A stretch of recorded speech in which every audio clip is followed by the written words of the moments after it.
Welcome back to the Line of Fire, where we are here 5 days a week to infuse you with faith, with truth, with courage to help you stand strong in the Lord on the front lines. Every single one of us, friends, we are in the line of fire. That is the reality, but God is with us. And in Jesus, we are more than conquerors through him who loved us. We are overcomers. And whatever comes your way, be encouraged.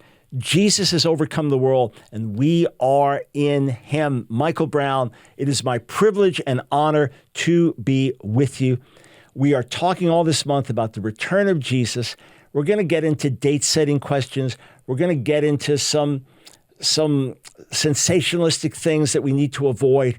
And we're going to really look at the glorious truths of the return of Jesus and do our best to discern what time it is today in the world. If you're not getting my monthly Equipping Frontline newsletter, it will bless you, edify you, inspire you, inform you, filled with great testimonies, inspirational messages. It's digital. It's all free. Go to thelineoffire.org, thelineoffire.org. Click subscribe. We'll also put you in our welcome tour. So we're going to continue reading in Matthew 24. Notice this coming of the Lord is after the tribulation of those days, and is the coming of the Lord for the elect, and it is coming with a loud trumpet call. And we know, 1 Corinthians 15, it is at the last trumpet that the Lord returns. So the last trumpet cannot be before this trumpet, otherwise it wouldn't be the last trumpet, right? If you're playing a baseball game, the 8th inning is not the last inning, it's the 9th inning. If you're playing a football game or a basketball game, the third quarter is not the final quarter, it's the fourth quarter. So the last trumpet is not before other trumpets, it is the last trumpet. So this loud trumpet call after the tribulation of those days is the final trumpet. It is the seventh of seven trumpets, at which time the kingdoms of this world become the kingdom of our God and his Messiah, and he reigns forever and ever. Revelation 11. It is with the loud shout, with the trumpet blast, 1 Thessalonians 4, that the Lord returns, and we are gathered to meet him. We are caught up to meet him together in the air, and we are with him forever. I mean, it is glorious truth, and it's after the tribulation of those days that this happens. Jesus says this, "From the fig tree, learn its lesson.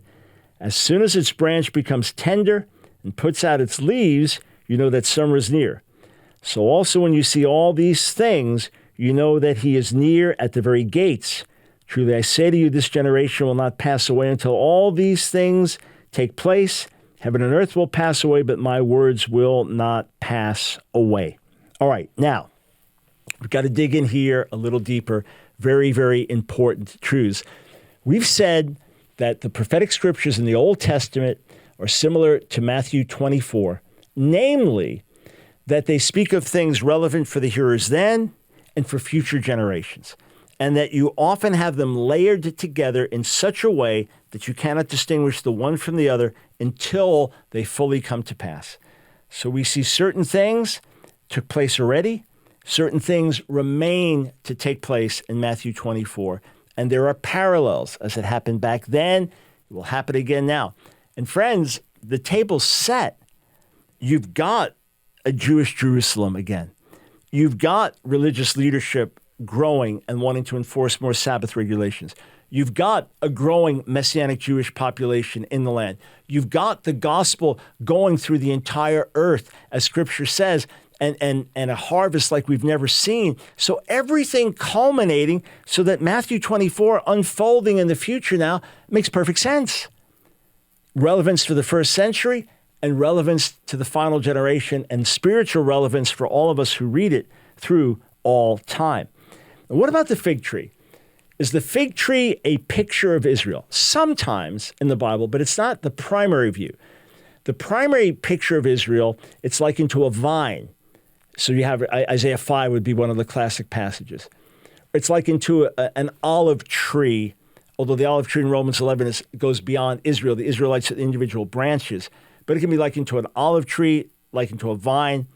There are occasional references to Israel being a fig tree, but I don't believe this is primarily saying when you see the modern state of Israel rebirth, you know the end is near. Now, some say the fig tree was cursed by Jesus earlier in Matthew's gospel, and that was a sign to say that God is finished with Israel forever, that the fig tree represents Israel, and when he cursed Israel, Israel was finished forever and would soon be destroyed with the destruction of the temple, and God was no longer dealing with Israel as a people. Well, God didn't get the memo on that. Number one, because he's preserved the Jewish people and he's brought us back to the land, and here we are. So he didn't get the memo on that. Plus, Jesus can't curse the fig tree and curse Israel forever when God explicitly in passage after passage after passage in the Old Testament, with his own name, with his own reputation, with his own oath, said, I'm going to keep you and I'm going to bring you back to the land. But even if you wanted to argue that the fig tree represents Israel, well, then Jesus is saying it's going to rebud. It was cursed, but it's going to rebud. So for those who say the fig tree represents Israel and he cursed Israel, well, I'm saying then, well, then have it your way. But in Matthew 24, he now says it's going to bud again. And that's how you know. My understanding is simply that he's saying, hey, just like you see this happen in nature, you can know this also. It's interesting, though, Luke's gospel mentions the fig tree and the other trees, which some would say speaks of Israel and the other nations. Some interpret it like that. I don't, but it is very interesting that it could bear those words. So also when you see all these things, you know that he is near at the very gates. Truly I say to you, this generation will not pass away until all these things take place.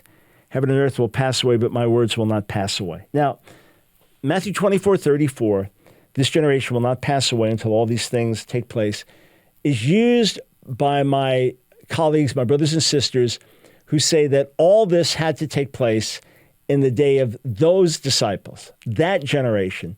Because always in Matthew's gospel, when he says this generation, he's speaking of that current generation. Some have argued that the Greek word used there for generation can mean race, genea, or geneos, that it can mean race, and it should not be taken to mean generation, genea there. I don't agree with that.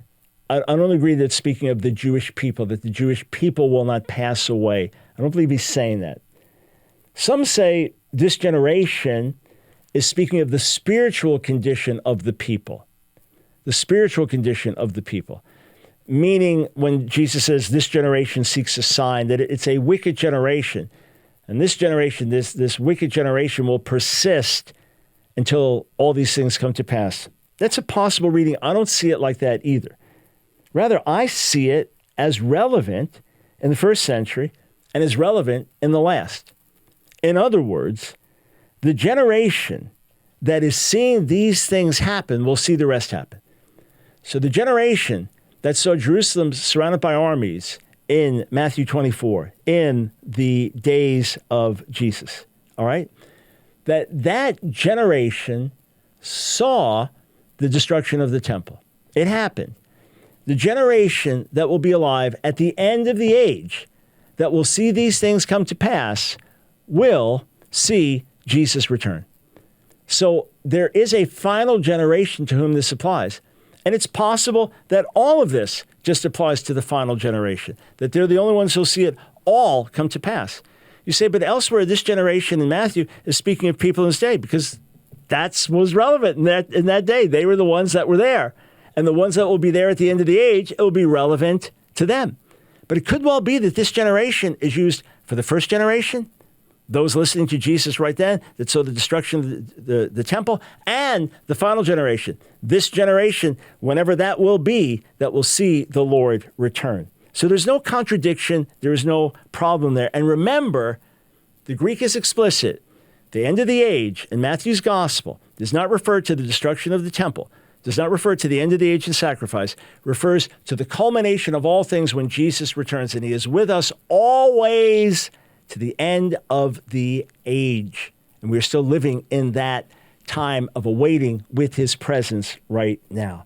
Heaven and earth will pass away, he says, but my words will not pass away. But concerning that day and hour, no one knows, not even the angels of heaven, nor the Son, but the Father only. Obviously, speaking of Jesus on earth at that time, not knowing. Obviously, the eternal Son, one with the Father, knows, but emptying himself of his divine prerogatives at that moment, he went without knowing. All right? So that day and hour, no one knows, not even the angels of heaven. It's based on this that those of you who hold to a pre-trib rapture say, you see, this is something different now. This is different than the coming of the Son of Man on the clouds and the sign that the whole world sees. This is something that no one sees coming. I appreciate that. On the other side of the break, I'll tell you why I don't accept it personally. I'm Dr. Paul Burnett, a board-certified doctor of holistic health, and I've got some exciting news for you today about an amino acid formula scientifically shown to build lean muscle, improve strength, and reduce recovery time at any age. Dr. Robert Wolf was a researcher of muscle health who raised $20 million to fund 30 years of research, and now this formula is available in Trivita's MyoHealth. Here is what Trivita members have to say. James H. says, I'm 60 and have experienced more solid definition of muscle, more energy, more stamina, and enhanced recovery after my workout. Now begin to imagine what you could do with more muscle, increased strength, and faster recovery. Now is the time to revitalize and rebuild the muscle, strength, and recovery of your youthful years with MyoHealth. Build lean muscle. Improve your strength with MyoHealth. Order today and use promo code BROWN25 to receive 25% off your order. As a new customer, 100% of the proceeds from your first order will go to support the Line of Fire radio broadcast. So call now 1-800-771-5584, 1-800-771-5584, or online at Trivita.com. Welcome back to the Line of Fire. Boy, I am loving going through Matthew 24, verse by verse. Obviously, we could go word by word and then compare in detail Mark 13 and Luke 21. But remember, it's Matthew 24:3 where the disciples ask a twofold question, not just about the destruction of the temple, but about the sign of his coming, the end of his age. Remember, the parousia, the coming, is not just coming in judgment, coming in power. It is his literal arrival. That's how it's used throughout the New Testament. It is a literal arrival. It is a physical presence. It is when we will be transformed. Have you received your resurrected body yet? No. Well, then he has not returned yet. We are still waiting for his coming. Have the wicked been destroyed from the earth? No. Well, then we are still awaiting his coming.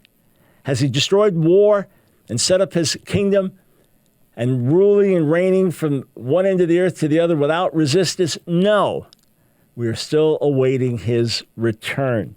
So concerning that day and hour, no one knows, not even the angels of heaven, not the Son, but the Father only. There's no way that that day is referring to anything other than that day of the coming of the Son of Man visibly. That day when we're caught up to meet him and the whole world sees. That day of the parousia, of the visible, physical return of Jesus Yeshua to the earth.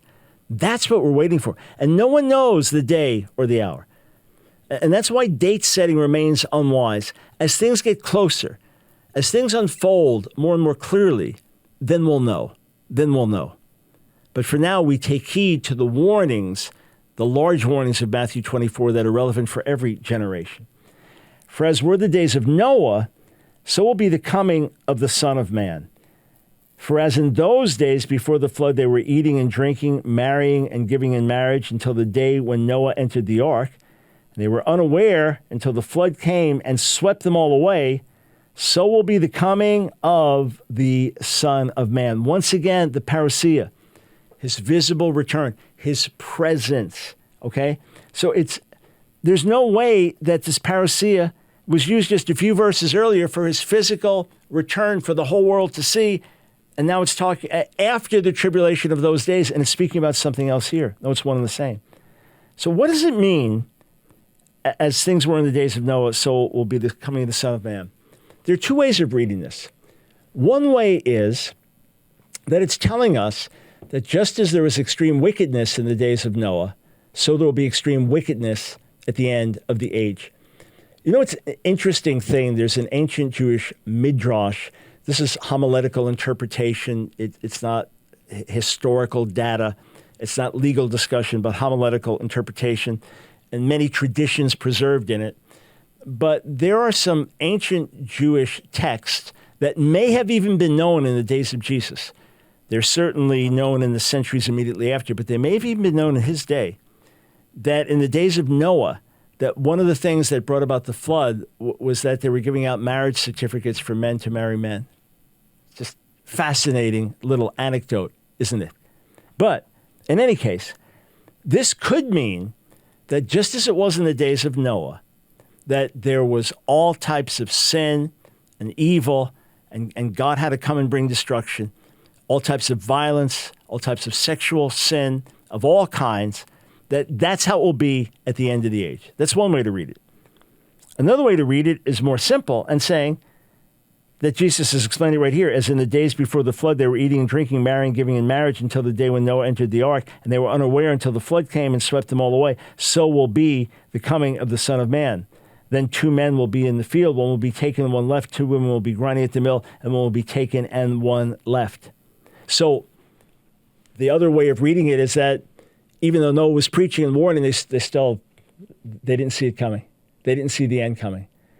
Now, again, in favor of the pre-trib rapture, you say, look, surely the time of tribulation, the final upheaval, people are not just going to be living their lives, marrying, giving in marriage, eating, drinking, thinking everything's normal. The whole world's going to be shaken. You know, look at the book of Revelation and look at other prophecies about the end of the age. And surely people won't just be living normal lives. And that's why it's a rapture that suddenly comes out of the blue. And then after that, later, after the tribulation, then the second coming. Again, I appreciate the argument. I held to it my first days, my first years in the Lord. And so my dearest friends hold to it to this day. We don't divide over it. And since we don't know the day of our death, we always live ready to meet the Lord, right? So that's not an issue. I don't need an any-minute rapture to help me to live ready to meet the Lord, because you don't know what the next second brings. And I understand the force of this argument. I simply understand it to say that even right to the end, people are still going to be going on with normal life. Even in, look, in the midst of war, people are still getting married and still having children, and life still goes on. So that's what I understand Jesus is saying. People still won't be ready. Even right at the end, they still won't be ready. As for 2 in the field, one taken, one left, 2 women grinding at the mill, one taken, one left, that could well mean taken in judgment. That could well mean what's spoken of in Matthew 13, that first the weeds are uprooted. That's why my friend Craig Keener, who co-authored Not Afraid of the Antichrist with me, says, I want to be left behind. I don't want to be one of those taken in judgment. Therefore, stay awake, for you do not know on what day your Lord is coming. So this is a universal message for all of us. Stay awake. But know this, that if the master of the house had known in what part of the night the thief was coming, he would have stayed awake and would not have left his house be broken into. Therefore, you also must be ready, for the Son of Man is coming at an hour you do not expect. Who then is the faithful and wise servant whom his master has set over his household to give them their food at the proper time? Blessed is that servant whom his master will find so doing when he comes. Truly I say to you, he will set him over all his possessions. But if that wicked servant says to himself, my master is delayed, and begins to beat his fellow servants and eats and drinks with drunkards, the master of that servant will come on a day when he does not expect him, and an hour he does not know, and will cut him in pieces and put him with the hypocrites. In that place there will be weeping and gnashing of teeth. Wow. So here's what I want to say plainly. There are things in Matthew 24 that clearly came to pass in the days of Jesus' disciples with the destruction of the temple in the year 70. But emphatically, categorically, clearly, there are many things that did not yet happen. The fullness of the gospel going to the whole world is still ongoing. The final deception with all kinds of counterfeit signs, wonders, and miracles, that still has not happened. And the visible return of Jesus for the entire world to see and are being transformed when he comes, that still has not happened. And that is why, if you look at many of the church comments, the early church fathers commenting on Matthew 24, many will be speaking of a future Antichrist. Many are speaking of a future tribulation. Many are speaking of a future return of Jesus. So that is our great hope. That is our blessed hope, that he is coming again and we will be with him forever and ever and ever. It is glorious and it is true. And it seems like a dream. It seems so impossible on a certain level. But, I've thought about this. You see pictures of babies in the womb, and it seems unimaginable, but that was us. All of us lived our first months inside of our mother's womb and existed and were doing whatever we were doing there in our mother's womb. And actually, we know it for a fact, but it seems so surreal. Well, we know for a fact because Scripture said it. As surely as he left, he's going to return. He is going to come back. And that's what we were waiting for. So we want to keep opening this up in the days ahead. We've got some more time for our series. This is Dr. Michael Brown. Thanks so much for tuning in. Just a reminder that we are listener supported. If we have been a blessing to you, if you're being enriched in the word and prayer in your own walk with God through this broadcast, then stand with us so that we can reach many, many more and bless many, many more. Together, friends, we're making a difference. So go to thelineoffire.org, thelineoffire.org, and click donate.